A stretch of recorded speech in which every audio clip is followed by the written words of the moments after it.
Marcos sa DOH, mga doktor i-deploy sa evacuation centers.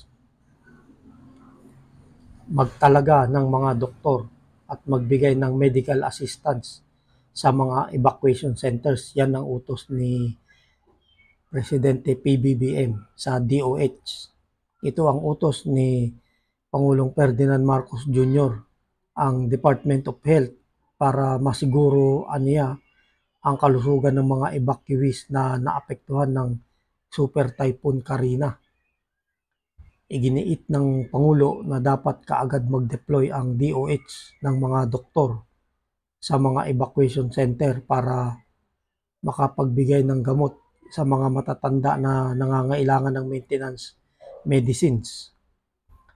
Sa situations briefing kasama ng ang mga miyembro ng gabinete, sinabi ng Pangulo na ang susunod na magiging hamon ngayon matapos ang pananalasa ni Karina ay ang siguruhin na ang mga evacuation centers ay mayroong mobile clinic para masuri ang kalusugan ng mga bata at ng mga matatanda.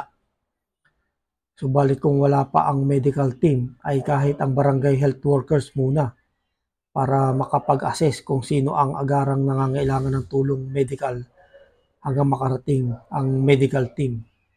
Yan yung utos ni PBBM sa DOH. Kailangan maglagay ng mga doktor para magamot at masigurado ang kalusugan ng mga bata at matatanda at ng lahat ng mga evacuees sa evacuation centers.